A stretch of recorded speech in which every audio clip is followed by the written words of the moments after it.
आज का ये वीडियो स्वामी विवेकानंद के जीवन पर आधारित है। स्वामी विवेकानंद का जन्म 12 जनवरी 1863 को कलकत्ता में हुआ था। इनके पिताजी का नाम विश्वनाथ दत्त था। वो कलकत्ता हाई कोर्ट के एक प्रसिद्ध वकील थे और इनकी मां का नाम भुवनेश्वरी देवी था, जो धार्मिक विचारों वाली थी। हिंदू धर्म के प्रति उनकी काफ़ी आस्था थी। स्वामी विवेकानंद के 9 भाई बहन थे। इनके दादाजी का नाम दुर्गाचरण दत्त था। वो संस्कृत के विद्वान वक्ता थे। स्वामी विवेकानंद जी का बचपन का नाम नरेंद्र दत्त था। प्यार से लोग उन्हें नरेंद्र कहते थे। ये बचपन से अत्यंत कुशाग्र, बुद्धिमान और बहुत ही नटखट थे। बचपन में अपने सहपाठियों के साथ बहुत कुछ किया करते थे। भगवान को खोजने की जिज्ञासा में माता पिता सब कुछ छोड़कर भगवान की खोज के लिए ब्राह्मणों के यहाँ जाना शुरू कर दिया था। 1884 में इनके पिताजी को छुट्टी दे दी गई और घर की स्थिति बहुत खराब हो गई। बहुत गरीबी होने के बावजूद भी नरेंद्र बड़े ही मेहमान सेवी थे। वो स्वयं सहायक अतिथियों के लिए भोजन बनाते थे। वो स्वयं बाहर वर्षा में रात भर ठिठुरते रहते थे, लेकिन अपने अतिथियों को आराम देने का पूरा कोशिश करते थे। स्वामी विवेकानंद की शिक्षा उनके घर से ही हुई थी। 1871 में 8 वर्ष की आयु में ईश्वर चंद्र विद्यासागर के मेट्रोपॉलिटन संस्थान में नामांकित बैचलर, जहां से उन्होंने स्कूल की पढ़ाई की। कलकत्ता में प्रेसिडेंसी कॉलेज में प्रवेश परीक्षा में प्रथम डिवीजन से पास किया। कॉलेज में हो रहे खेल प्रतियोगिता में भी वो भाग लिया करते थे। स्वामी विवेकानंद ने दर्शन शास्त्र, धर्म, सामाजिक विज्ञान, इतिहास, कला और साहित्य जैसे विषयों की शिक्षा ग्रहण की। इसमें वेद, उपनिषद, भागवत गीता, रामायण, महाभारत और कई हिंदू शास्त्रों का गहन अध्ययन शामिल था। Scottish church college assembly institution से पश्चिमी तर्क, पश्चिमी दर्शन और यूरोपीय इतिहास का अध्ययन किया। 1860 में उन्होंने स्पेंसर की पुस्तक एजुकेशन को बाला में अनुवाद किया। इसके बाद 1884 में ग्रेजुएशन की डिग्री प्राप्त की। स्वामी विवेकानंद जी को बचपन से ही ईश्वर के प्रति दर्शन की जिज्ञासा थी। जब उन्होंने एक बार महर्षि मंडलीनाथ से एक प्रश्न पूछा, क्या आपने कभी भगवान को देखा है? तब इस सवाल से वो आश्चर्यचकित हो गए थे।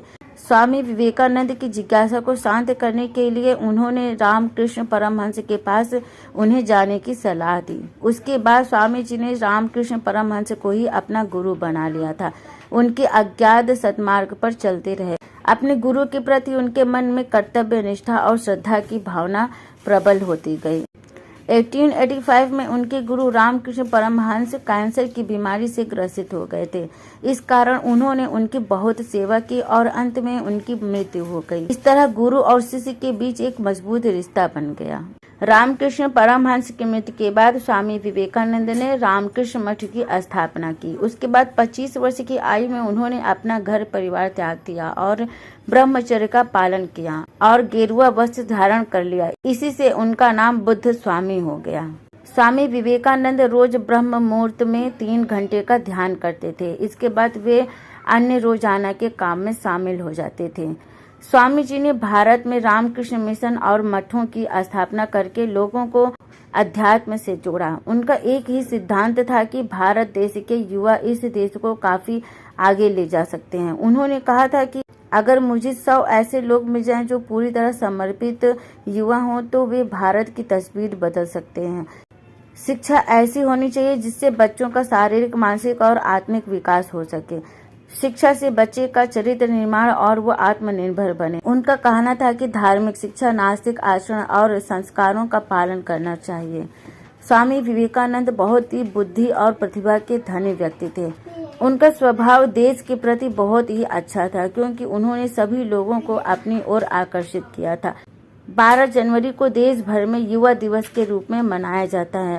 स्वामी विवेकानंद पूरे भारतवर्ष की यात्रा के दौरान काशी, प्रयाग, अयोध्या, बनारस, आगरा, वृंदावन के अलावा और भी कई स्थानों की यात्रा की थी। इस दौरान वे कई सारे राजा, गरीब, संत और ब्राह्मणों के घर भी रुके थे।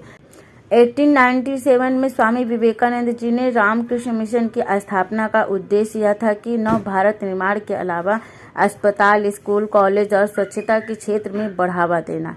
वेद, साहित्य, शास्त्र, दर्शन और इतिहास के ज्ञानेश्वर स्वामी विवेकानंद ने अपनी विनोद प्रतिभा से सभी को अपनी ओर आकर्षित किया और इस समय के यूरोपीय लोगों के लिए एक आदर्श बन गए थे। वो 1893 में स्वामी विवेकानंद ने भारत की ओर से अमेरिका के विश्व धर्म सम्मेलन में भाग लिया था।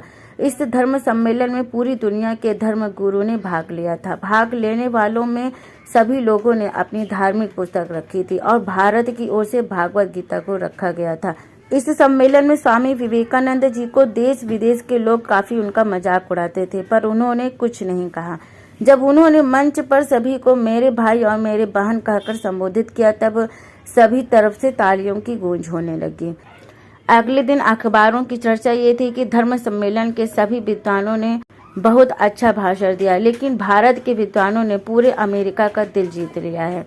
इसी तरह उन्होंने कई ऐसे काम किए जिससे उस समय की नई लोकप्रिय छवि उभर कर सामने आई और आज भी वे दुनिया के सर्वश्रेष्ठ विद्वान माने जाते हैं। 19 के आखिरी महीने में स्वामी विवेकानंद जी भारत लौट आए थे। इसके बाद उन्होंने फिर बोध गया और बनारस की भारत यात्रा की। इस दौरान उनका स्वास्थ्य भी धीरे धीरे बिगड़ने लगा था और 4 जुलाई 1992 को लगभग 39 वर्ष की आयु में स्वामी विवेकानंद जी की मृत्यु हो गई और इस महापुरुष का अंतिम संस्कार गंगा नदी के तट पर किया गया था। इस तरह थी स्वामी विवेकानंद के जीवन की कहानी। उन्होंने विदेशों में भी जाकर भारत और भारत के लोगों को बहुत ही गौरवान्वित किया। वीडियो अच्छी लगी तो प्लीज वीडियो को लाइक शेयर कमेंट करना ना भूलें और आगे भी हमारे साथ जुड़े रहना चाहते हैं तो चैनल को सब्सक्राइब जरूर करें।